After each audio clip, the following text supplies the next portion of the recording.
ce matin, on commence une nouvelle série. Comme vous le savez, une fois de temps en temps, on démarre des séries qui durent 1, 2, 3 mois. Et là, cette fois-ci, notre série, elle commence donc, évidemment ce matin et elle va durer tout l'été jusqu'au mois de septembre inclus. Et cette série s'intitule Archéo, qui peut signifier suffisamment fort. Amen. Comment ça vous parle pas, archéo? Il est où votre bouquin de grec ancien? Il passe sous le coude? C'est pas votre lecture quotidienne, le dico de grec? Ça vous parle pas? Moi non plus, ça me parlait pas. Mais depuis des années, il y a un verset de la Bible qui me parle fort. Et dans ce verset, il y a ce fameux mot grec archéo. Et lorsque la Bible utilise le mot archéo, c'est avec une amplitude vraiment intéressante. Et j'aimerais pouvoir vous parler de cette série avec ce mot archéo. Voici ce que signifie archéo. D'abord, il a vécu une petite nuance. En vrai, avant qu'on parle d'archéo comme on parle de archéo, archéo signifiait tout simplement fort ou résistant. Si quelqu'un portait un bon bouclier face à un adversaire, on disait que le bouclier, il est archéo pour l'adversaire.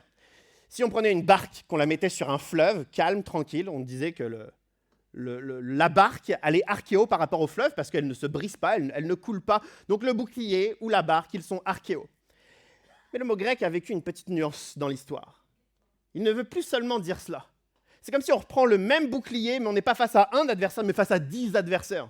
Évidemment, le bouclier ne va pas tenir. 10 adversaires, c'est impossible. Il faut une autre méthode, d'autres ressources, d'autres collaborateurs. Il faut trouver d'autres solutions parce que le bouclier seul ne va évidemment pas tenir face aux 10 adversaires.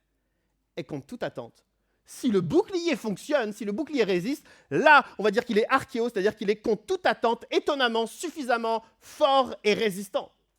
C'est comme si on reprend notre barque, mais elle n'est pas sur un fleuve calme et tranquille, on met la barque en plein cœur de la tempête.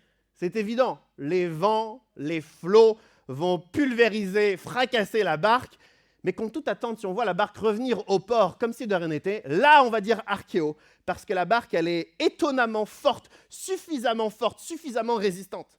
Archéo, ça nous parle de force, de résistance, mais on ne s'y attendait pas. Ça ne devait pas être aussi fort, aussi résistant que ça. Et quand le Nouveau Testament nous parle d'archéo, elle lie à chaque fois archéo à la personne de Dieu. On peut dire que Dieu est archéo, c'est-à-dire que Dieu est fort, que Dieu est puissant. On le dit, on le pense, on l'écrit, on le dit aux autres, on le chante, Dieu est fort, mais c'est plus que ça. Parce qu'il arrive forcément des moments de notre vie où nous sommes étonnés que l'adversaire ne soit pas seul, mais qu'il y ait une dizaine d'adversaires. Quelquefois, nous sommes nous-mêmes étonnés que notre cheminement passe par une tempête qui est beaucoup plus dangereuse qu'on l'aurait imaginé. Et à ce moment-là, au cœur de la tempête, face à tout un tas d'adversaires, arrivons-nous encore à dire que Dieu est suffisamment fort? Arrivons-nous encore à dire que Dieu est suffisamment puissant et pertinent dans cette situation? Il y a un passage de la Bible qui nous dit « à celui qui peut faire infiniment plus que tout ce que nous pensons ou imaginons par la puissance qui agit en nous. » Ce passage nous parle de la puissance de Dieu, mais qui est au-delà de ce qu'on peut penser ou imaginer. Et ça vient parfaitement nous parler de archéo, où nous, on pense, on imagine que Dieu est fort, une certaine force, une certaine puissance, et Dieu l'est plus encore. Si on comprend que Dieu est encore plus fort qu'on l'imagine ou qu'on le pense, si on est convaincu, si on a cette révélation que Dieu est plus puissant encore qu'on l'imagine, voici ce que ça veut dire. Ça veut dire qu'il n'y a aucun sujet, aucune situation dans notre vie qu'on garderait pour nous. Ça veut dire qu'on donne tout à Dieu, avec confiance. On lui parle de tout, même les sujets auxquels nous n'y croyons plus. Même les sujets qu'on a cachés, enfouis au fond de nous. Même les sujets qui font mal. Même les zones de culpabilité et de honte. Même les sujets auxquels on n'a plus envie de se battre parce que ça fait 1 an, 5 ans, 10 ans qu'on s'est battu pour qu'il y ait une issue de secours, pour que ça avance. Et parce que ça n'avance plus, parce qu'on n'a plus envie de se battre, on n'a plus les forces, on n'y croit plus. Et c'est à ce moment-là qu'on a besoin de prendre conscience que Dieu n'est pas juste fort ou puissant, il est suffisamment fort et puissant pour l'ensemble de nos situations. Prendre conscience de la force de Dieu nous permet de traiter tout, de combattre tout, de tout dévoiler, de tout lui confier. Et je crois que malheureusement, moi le premier, chacun d'entre nous, il y a des sujets, il y a des situations qu'on ne traite pas, hein, qu'on ne combat plus, qu'on n'y croit plus.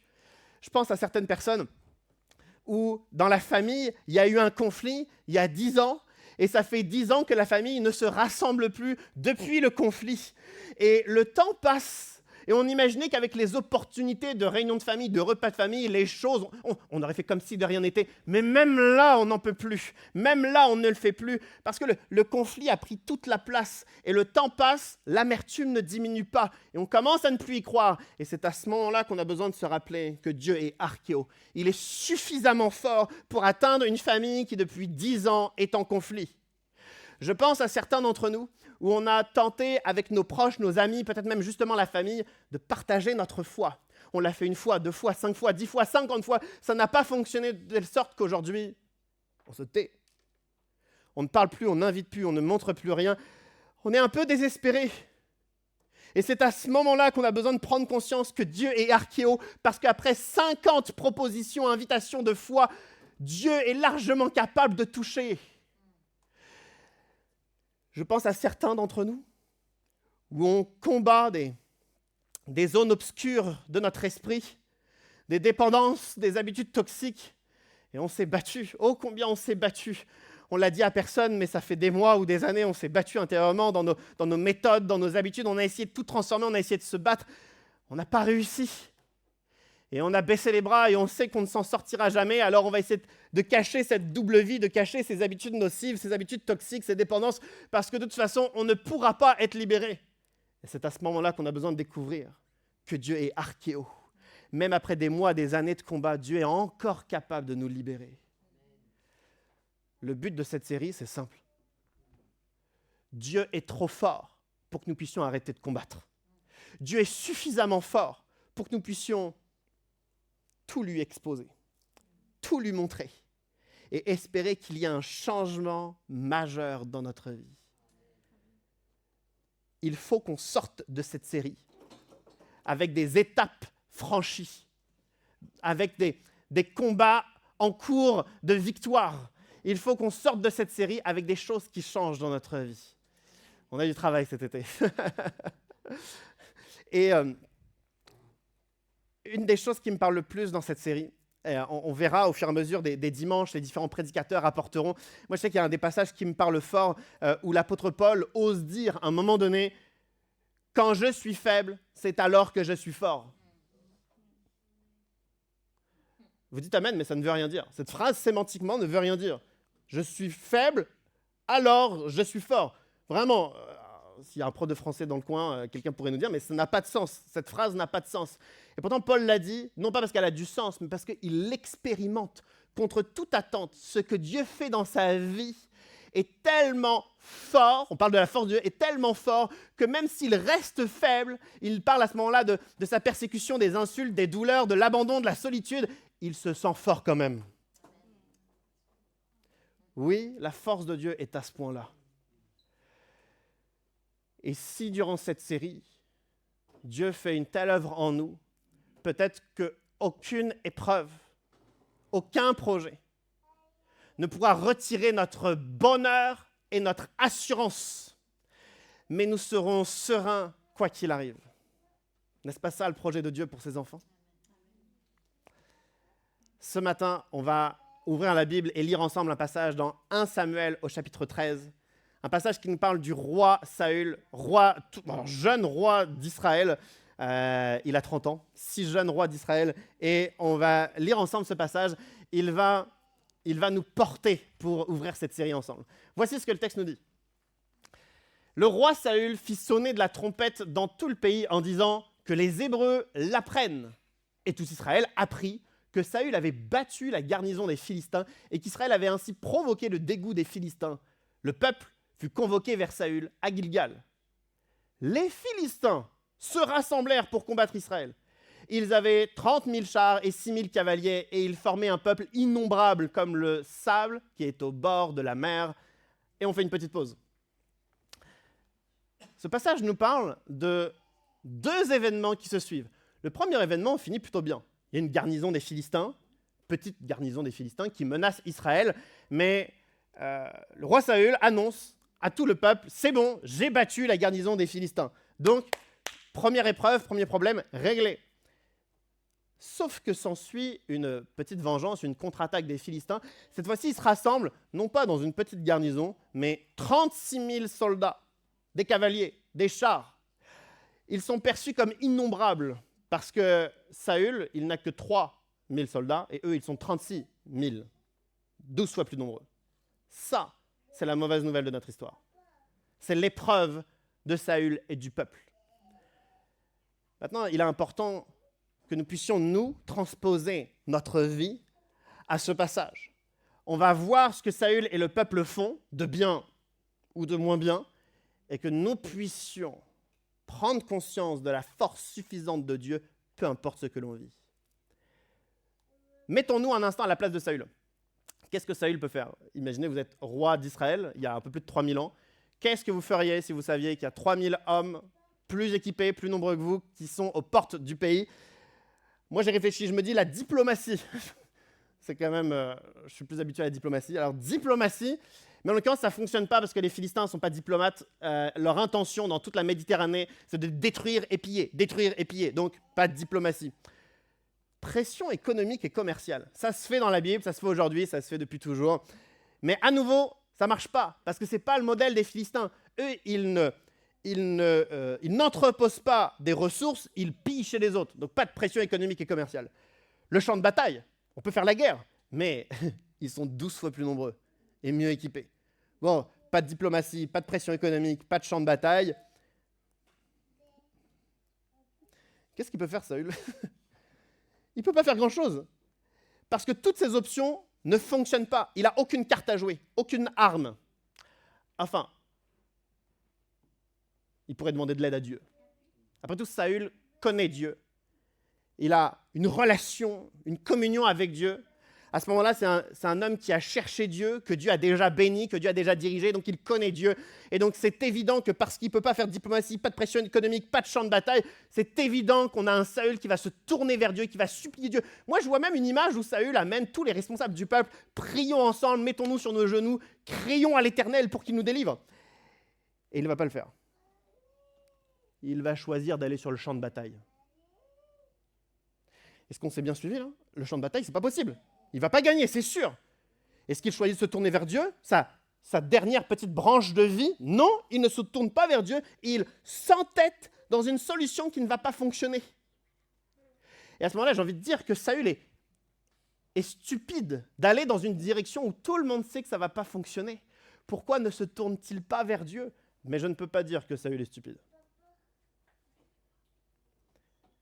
Parce que je le fais, parce qu'on le fait. Combien d'entre nous, on sait qu'il y a certaines choses que l'on fait et que l'on répète, ça ne fonctionne pas. Il y a des choses que l'on dit, on sait que ça nous fait du mal, ça fait du mal aux autres, mais on continue à le faire.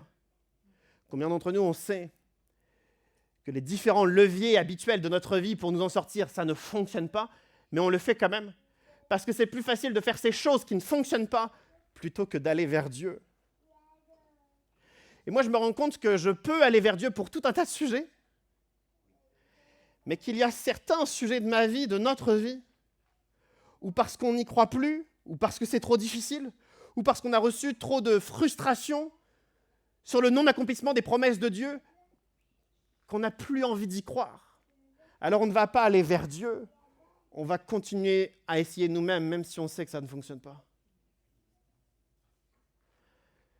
Combien d'entre nous, on a des sujets de famille profonds, des histoires depuis des années et des années? On ne les traite pas parce que ça va nous faire mal d'en parler. On n'en parle même pas à Dieu parce que si jamais Dieu, on lui en parle, il va nous demander de faire des choses qu'on ne voudra pas faire. Combien d'entre nous, on a des combats intérieurs, des luttes pour notre pureté? Et on ne veut pas mener ces combats parce qu'on sait qu'à l'instant où on va en parler à Dieu, Dieu va nous demander de faire des choses, de croire à des choses qu'on n'est pas prêt. Donc on n'en parle pas. Et on fait comme Saül. On continue de faire des choses qui ne fonctionnent pas et on ne va certainement pas vers Dieu. Je crois qu'on a besoin de prendre conscience que la force de Dieu est plus importante encore que ce qu'on pense ou que ce qu'on imagine. Et je vais répéter. Je crois qu'on a besoin de prendre conscience que la puissance de Dieu est plus importante encore que ce qu'on pense ou que ce qu'on imagine. Et on garde des combats, on garde des luttes. Il y a plein de choses qui ne bougent pas dans notre vie, alors que Dieu est disponible depuis toujours, et là encore ce matin disponible, pour qu'on puisse traiter, avancer avec lui, commencer juste à faire un premier pas avec lui dans ce processus.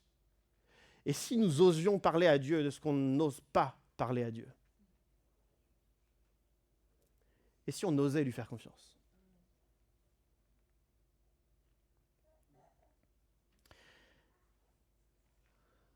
Après tout, pourquoi on est chrétien? Est-ce qu'on est chrétien parce que au quotidien, ce sont les bonnes valeurs, au quotidien, ça nous fait plaisir d'avoir cette étiquette, au quotidien, ça nous donne peut-être un statut, j'en sais rien, ça nous fait plaisir d'avoir une communauté. Pourquoi on est chrétien au quotidien? C'est quoi le plus? C'est le soutien fraternel, mais c'est quoi le plus? Le plus du chrétien, c'est qu'il peut se confier en Christ sur tous les sujets. Même ce qu'on a choisi de cacher, enfouir au fond de nous, et que ça nous dégoûte un peu, que ça nous gêne un peu de ressortir ces sujets, Dieu, ça ne le gêne pas un seul instant, et au contraire, il attendait qu'on puisse traiter cela avec lui. Osons lui faire confiance, parce qu'il est fort, suffisamment fort. Quand on prend conscience que Dieu est tellement fort, que même ce qu'on n'a pas envie de traiter, lui, il est prêt à le traiter, j'ai envie de nous dire, c'est parti, faisons confiance à Dieu. Mais ça ne fonctionne pas comme ça. Moi, j'ai envie d'aller voir le peuple de Saül, ses soldats, en leur disant « Faites confiance à Dieu, vous inquiétez pas, ça va bien se passer. » Une tape dans le dos et c'est parti. Ça ne fonctionne pas. Vous avez déjà dit à d'autres personnes « Fais confiance à Dieu » et que tout s'est bien passé pour elles. C'est un peu juste. Quelquefois, ça fonctionne, mais ce n'est pas une formule magique, ce n'est pas une baguette magique. On a beau dire « Fais confiance à Dieu », ça ne fonctionne pas toujours. Et en l'occurrence, pour le peuple, si on leur demande de faire confiance à Dieu, ça ne va pas fonctionner. Parce que qu'est-ce qu'ils ont l'habitude d'entendre? Le texte qu'on a eu nous dit, Saül fait sonner de la trompette, il envoie un message à tout le monde, et le message c'est, Saül a vaincu la garnison des Philistins. C'est faux. Déjà, c'est pas Saül, c'est son fils Jonathan. En plus, c'est pas tant Jonathan. Jonathan est un homme de foi, il en est bien conscient, c'est Jonathan et Dieu ensemble. Dieu a donné la royauté à Saül, Dieu a donné justement ses soldats pour qu'ils puissent s'attacher à Saül et Jonathan, et Dieu a donné la victoire sur le champ de bataille. Dieu, du début jusqu'à la fin de ce processus, il est en pleine action, mais quand c'est le moment de dire c'est grâce à qui, on dit c'est grâce à Saül. Où est Dieu dans l'histoire? Ça fait quelque temps pour le peuple qu'ils n'entendent plus beaucoup parler de Dieu. Quelque temps qu'on dit que la force d'Israël, c'est pas Dieu, c'est Saül. Et quand on oublie que c'est Dieu qui a la force et qu'on donne la force à un homme, si un jour quelqu'un nous dit « fais confiance à Dieu », ça ne fonctionne pas. On n'est pas entretenu dans les choses de Dieu. J'aimerais vous donner un exemple. En 2018, juste après notre mariage avec Joséphine, on est parti au Canada, à Montréal. C'était ma graduation, ma cérémonie de diplôme. Et donc, on avait quelques jours à Montréal et on choisit, juste après notre mariage, de célébrer avec un bon petit resto. J'ai un trou de mémoire sur le nom du restaurant, le Ambar. Où ça? Le Ambar. Enfin bref, moi je ne me souviens pas du resto, je me souviens de la note, parce que c'était un resto, voilà. On a voulu se faire plaisir, c'était un coup. et donc on profite, vraiment un beau resto, c'était super, l'atmosphère, la déco, super. Le personnel, enfin bref, tout est super. Et je me souviens qu'après quelques minutes où on est entré, quelqu'un vient prendre notre commande pour les boissons, c'est le sommelier. Il avait un tatouage de vin, il était très élégant, très passionné par son métier. Il vient vers nous et puis il découvre qu'on est français, il a envie de nous faire plaisir. Il nous dit « bougez pas ». Il revient avec une bouteille, 2 verres propres en plus. Je vais vous faire goûter quelque chose, une petite dégustation supplémentaire. Il dit « c'est pour moi, vous ne payez pas, c'est pour moi ». Il nous fait déguster un petit truc en plus. Bon, on est content. Puis on continue, la suite du repas, on arrive au plat, on n'avait pas commandé quelque chose de plus pour le plat en termes de boisson, mais il revient avec 2 verres propres, une autre bouteille, il dit « ça c'est un vin de Californie, il faut vous goûtiez, vous les Français, vous savez pas ce que c'est les vins de Californie, je vous fais goûter, etc. » Il nous redonne un petit fond de vin, il dit « c'est pour moi, vous inquiétez pas. » Et puis arrivé près le dessert, il nous ramène des petits verres digestifs, il dit « je vais faire goûter un vin, c'est un vin qui tape un peu plus, mais vous allez voir, il est bon. » Et il nous fait goûter au total 3 verres différents supplémentaires pour nous faire découvrir le vin en Amérique du Nord. Et puis, quand le repas est terminé et qu'on sort avec Joséphine, on parle de notre super soirée, la nourriture super, le personnel, notamment le sommelier, super, la déco super, le vin, je n'avais aucun palais. Je n'ai rien goûté, je n'ai rien discerné, j'étais nul, aucune complexité. J'ai pas du tout profité du moment. Aujourd'hui, j'aurais peut-être pu profiter, mais à ce moment-là, j'étais trop jeune, je n'ai rien profité du tout, parce que pas de palais. Je buvais presque jamais de vin rouge, c'était une catastrophe. Je suis déçu. Et je crois que le peuple d'Israël, parce qu'il n'entend jamais les victoires de Dieu, quand on leur demande de faire confiance à Dieu, ils ne savent pas ce que c'est, ils ne savent plus ce que c'est. À chaque fois qu'il y a une victoire, on dit c'est Saül. Le jour où il faut dire on va puiser notre force en Dieu, leur palais spirituel n'est pas du tout entretenu. Ça va être faible, ça va être léger, ça va être vulnérable, ça ne va pas durer dans le temps. Ils ne sont plus habitués à entendre les victoires de Dieu. Et je crois que de la même façon, on a une responsabilité en tant qu'Église, celle de transmettre toutes les victoires que l'on a avec Dieu. Pour que lorsque nous avons besoin de faire confiance à Dieu, on puisse dire avec facilité et évidence, Dieu a aidé un tel pour son travail, un tel pour sa santé, un tel dans sa famille, un tel dans des émotions. Évidemment que Dieu va m'aider. N'est-il pas le Dieu de victoire ? Mais je crois qu'il nous arrive de tellement peu entendre les victoires de Dieu que quand c'est notre moment à nous de nous battre, de persévérer, on est sans force.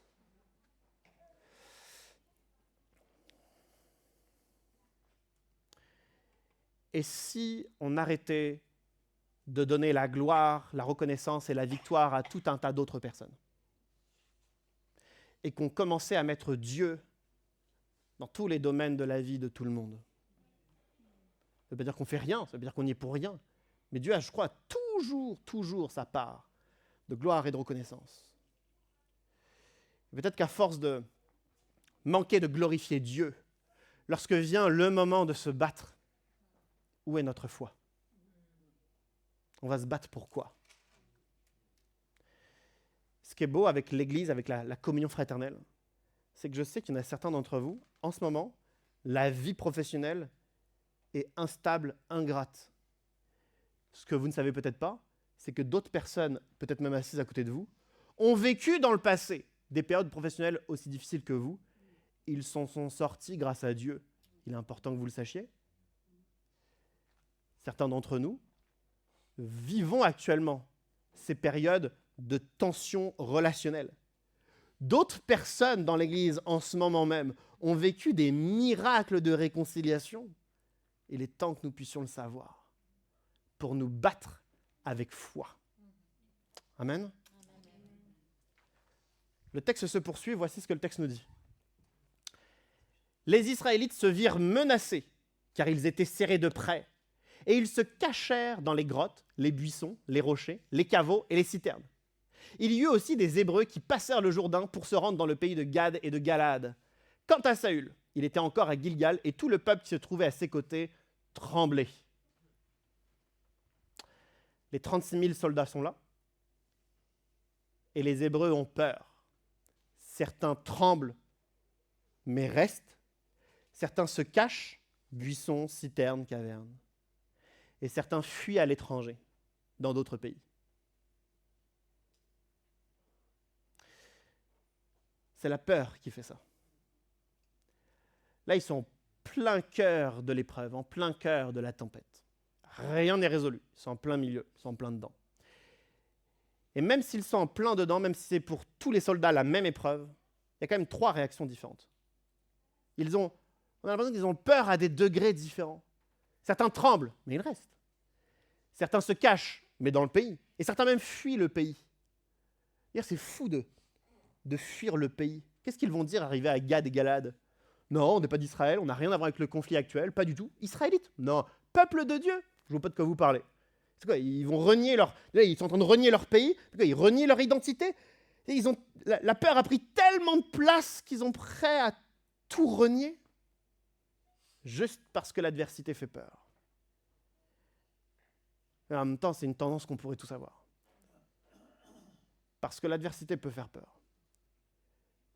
Parce que avancer peut faire peur. Alors c'est vrai, il y en a qui fuient à l'étranger, il y en a qui se cachent, il y en a qui tremblent, mais qui restent. Et je trouve ça beau et plein de sincérité. On ne dit pas que c'est des héros qui ne tremblent pas. Non, ils tremblent, mais ils restent. Moi, j'aimerais que nous soyons de ceux qui restent. On a le droit de trembler, mais on reste. Et je me demande, d'où est-ce que les soldats qui restent et qui tremblent, d'où est-ce qu'ils tirent leur force ? Pas de Saül, c'est le premier qui a peur. Puis on voit dans les versets qui suivent, c'est le premier qui a peur, Saül, le roi. D'où tirent-ils leur force ? Des récentes victoires de Dieu ? Ils n'en ont aucune idée. On ne parle plus du tout, depuis au moins 2 ans, des victoires de Dieu. D'où tirent-ils leur force ? J'aime beaucoup les commentaires bibliques qui parlent de ce passage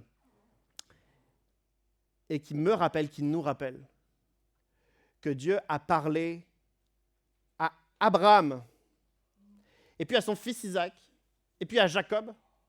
Et puis, lorsque Jacob, les 12 frères, notamment Joseph, étaient en Égypte, Dieu a encore parlé. Puis ensuite, Dieu a parlé à Moïse. Et puis ensuite, Dieu a parlé encore et encore à Moïse. Puis ensuite, Dieu a parlé à Josué. Et puis de génération en génération, Dieu n'a eu de cesse de parler et de rappeler une chose, c'est qu'il va être avec son peuple, qu'il va le protéger, qu'il va le guider, qu'il va l'inspirer, qu'il va lui donner les forces, qu'il va l'envoyer dans la bonne direction. Et donc, quand bien même Dieu n'aurait pas récemment parlé pour le peuple, Dieu a tellement parlé de génération en génération qu'on peut s'appuyer sur les précédentes promesses de Dieu. Et c'est vrai que quelquefois, on a l'impression qu'on est au cœur d'un combat et Dieu ne nous a pas parlé. On aimerait la fraîche parole de Dieu, mais on n'en a pas une sous la main parce qu'on a beau prier, on n'entend rien, on ne comprend pas, on n'arrive pas à discerner, on se sent perdu. Mais j'aimerais que nous puissions nous souvenir de tout ce que Dieu a dit dans le passé pour nous porter, pour nous édifier. Non seulement Dieu, dans sa parole, a tellement parlé, mais je suis sûr qu'à notre conversion, Dieu a parlé, puis 1 an après, il a parlé. Et puis il y a 10 ans, je suis sûr que Dieu vous a parlé, puis il y a 2 ans, je suis sûr que Dieu a parlé. Donc quand bien même Dieu n'aurait pas parlé maintenant, est-il possible qu'on puisse s'appuyer sur ce que Dieu a dit avant ?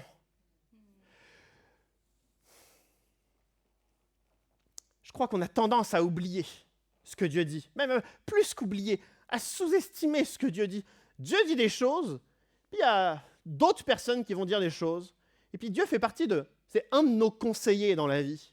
Il y a Dieu, il y a tous les autres. Il y a Dieu, il y a nos amis, il y a nos familles, il y a notre conjoint, il y a nos amis, il y a tout le monde qui donne son avis, et Dieu en fait partie. Dieu ne doit pas être un de nos conseillers.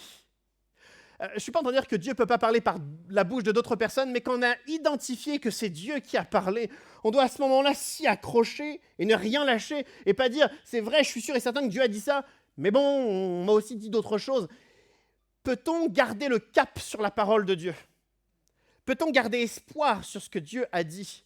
Après tout, ces soldats qui restent, ils ne s'enfuient pas, ils ne se cachent pas. Dieu n'a rien dit récemment.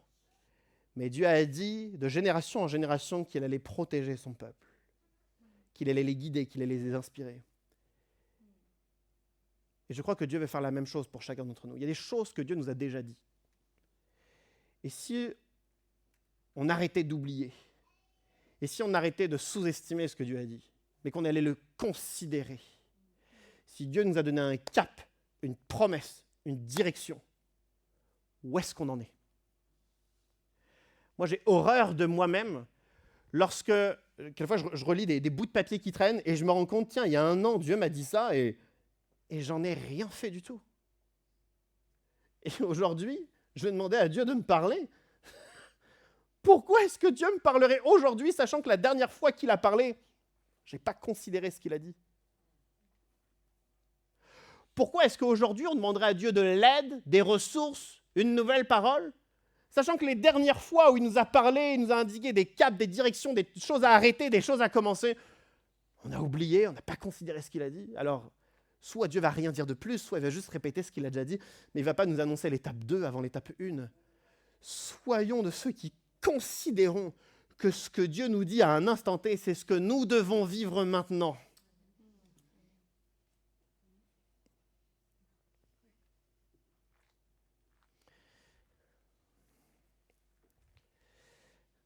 Je crois que Dieu veut faire de nous, comme on l'a lu tout à l'heure dans le passage de la Sainte Seine, une ville fortifiée, colonne de fer, mur de bronze. Dieu veut faire de nous des personnes qui ont fait face dans l'épreuve, ont réussi.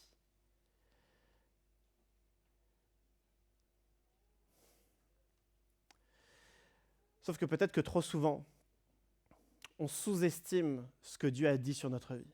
Il dit une chose, puis l'instant d'après, on fait une Saül, c'est-à-dire qu'on continue à tout parier sur le champ de bataille, alors que Dieu aurait peut-être d'autres choses à nous dire. On continue à faire des choses qui ne fonctionnent pas, on continue à faire ce que nous voulons, alors que Dieu nous a dit des choses. Il ne peut pas y avoir la bénédiction, il ne peut pas y avoir une issue de secours si on ne suit pas ce que Dieu nous demande de faire.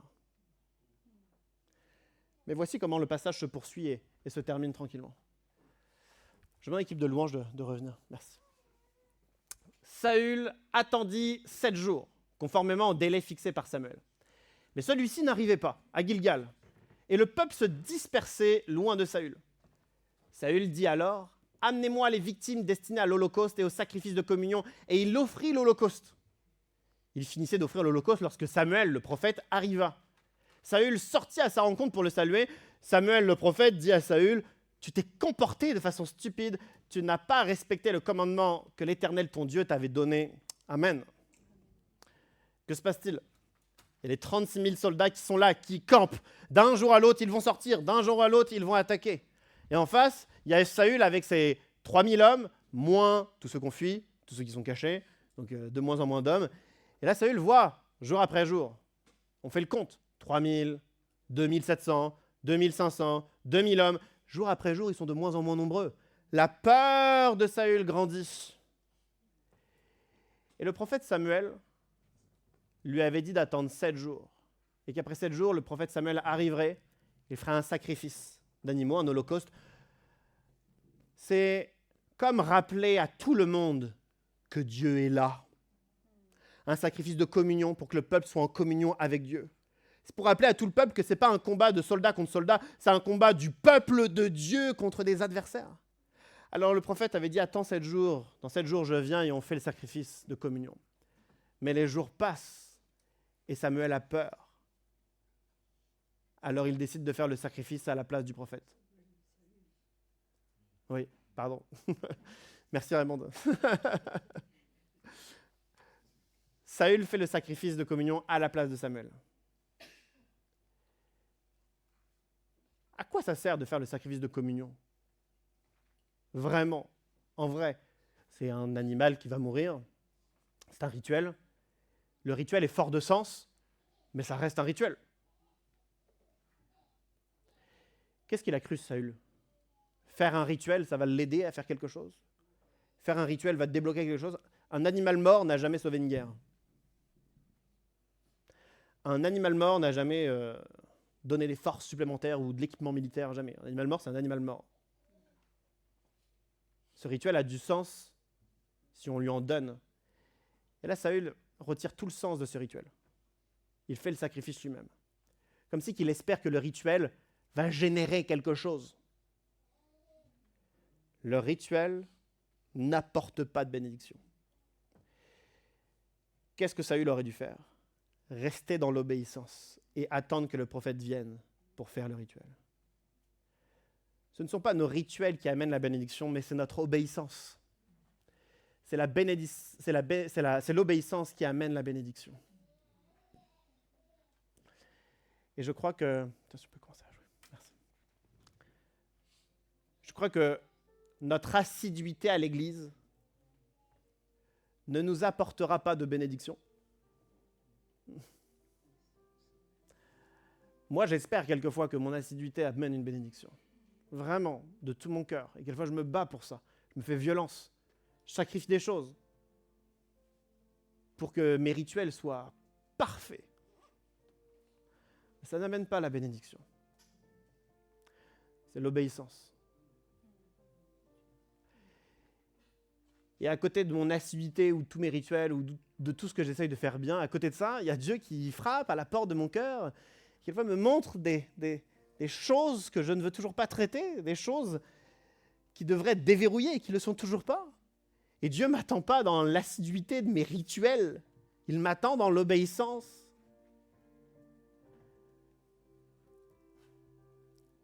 Et je ne crois pas que nous sommes appelés à être des assidus de l'Église, à des personnes où on connaît par cœur la Bible, même des notions théologiques. On n'est pas appelé à être des personnes où je sers beaucoup l'Église, je suis là dans tous les projets parce que je sais que Dieu va me voir pour nous bénir.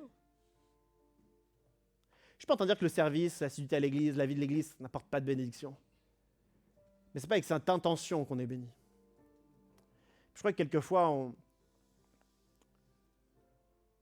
fait l'amalgame. Quand c'est difficile, on vient à la ring prière. Quand c'est difficile, on demande la prière des autres.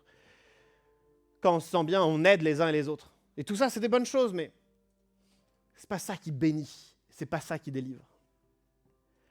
Parce qu'à côté de cette vie d'église, ou cette vie de chrétien, il y a Dieu depuis 6 mois, 1 an, 5 ans, 10 ans, depuis des années qui frappe à la porte de notre cœur pour dire « Et ça, quand est-ce qu'on en parle ?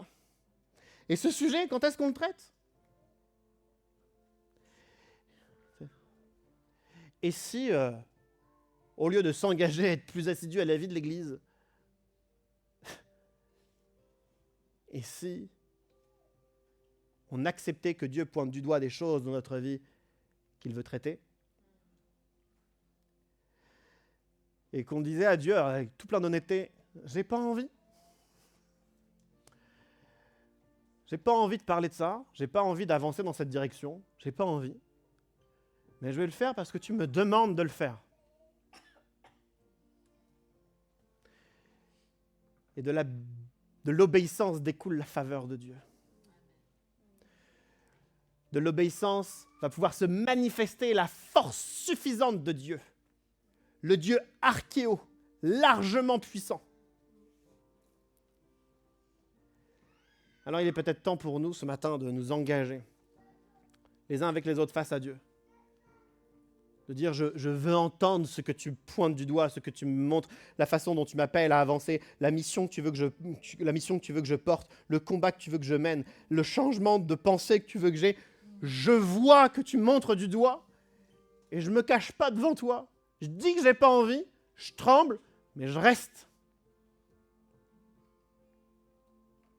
Amen. L'équipe de louange va chanter dans un instant, on va chanter avec elle « Dieu, tu es grand » qu'on a chanté tout à l'heure. Et je veux juste qu'on puisse tous se mettre debout et qu'on puisse prendre notre temps pour faire un engagement sérieux et profond devant Dieu.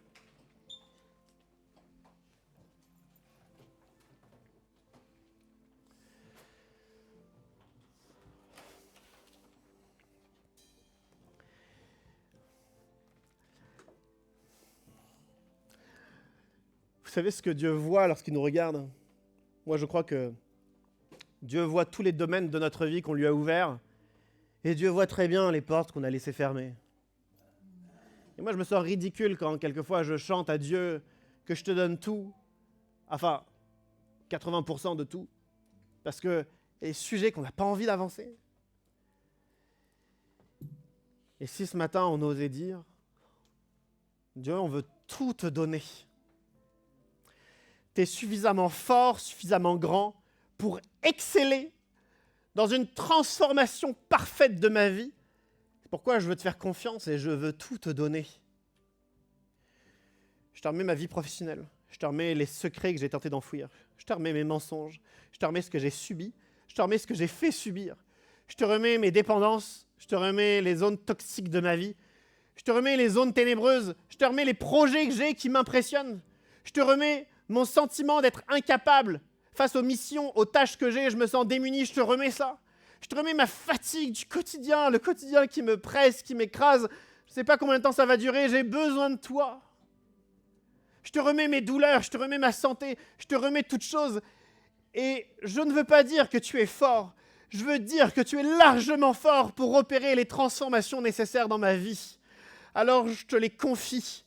J'aimerais que chacun d'entre nous, on puisse fixer dans notre esprit un combat que Dieu nous demande de mener, un processus que Dieu nous demande de commencer. Une chose qu'on n'a toujours pas dit, que Dieu nous appelle à dire, qu'on puisse fixer ça dans notre tête.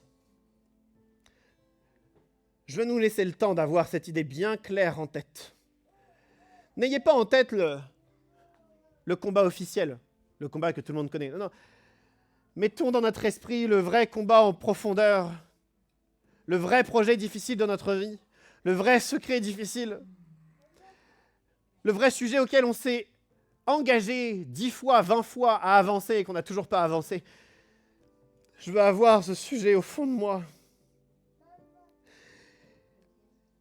Esprit de Dieu, on te confie ce sujet. Là où est l'esprit, là est la liberté. Nous ne voyons peut-être pas d'indice de liberté, pas d'indice de victoire, pas d'indice de succès. Nous voyons juste la férocité de l'adversaire. Nous voyons juste nos douleurs intérieures et nos frustrations. Mais sur la base de l'obéissance, nous te confions nos vies, nous te confions ce sujet que nous portons et nous te demandons, combat avec nous. Vois nos tremblements, mais nous restons là parce que nous te faisons confiance sur la base de toutes les promesses passées. Nous te faisons confiance. Nous avons entendu autour de nous tellement de victoires. Ce matin, c'est ma victoire que je veux célébrer. Je veux voir l'avenir, non pas en restant captif année après année, mais je veux d'avance voir par la foi la liberté que tu me promets. Je sais que plusieurs d'entre nous, on n'est même pas capable d'imaginer cette liberté. Et pourtant, Dieu vient nous dire qu'elle existe. Cette liberté, elle existe.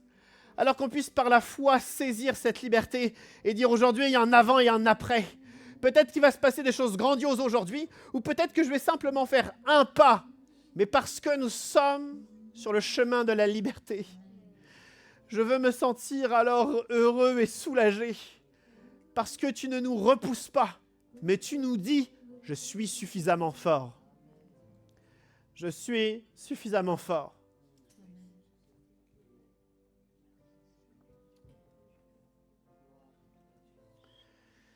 Je te demande pardon toutes les fois où on a ces moments d'engagement et que 3 heures après, on oublie nos engagements ô combien sincères pourtant. Mais viens sceller l'engagement de ce jour. Viens sceller la dynamique de ce jour. Viens créer des soutiens, des bras droits autour de nous qui vont pouvoir porter avec nous notre nouveau combat, le combat que nous avions abandonné. Envoie-nous des collaborateurs, des soutiens, envoie-nous des ressources nouvelles. Fais de nous ces murs de bronze, ces colonnes de fer. Et je te remercie pour les témoignages qui vont naître dans quelques semaines, dans quelques mois, ou peut-être même dans quelques années. Des témoignages de personnes qui n'avaient plus les forces de se battre, mais qui se sont battues en te faisant confiance et qui sont jusqu'à la victoire. Merci d'avance de ce que tu vas accomplir. On va chanter ensemble ce chant « Dieu, tu es grand ». On va le chanter de tout notre cœur. Et à chaque fois qu'on va chanter « Dieu, tu es grand », dans notre esprit, on criera « suffisamment grand ». Pas juste grand, mais suffisamment grand. Merci d'avance pour ce que tu vas accomplir, Père. Amen. Amen. Amen. Tu es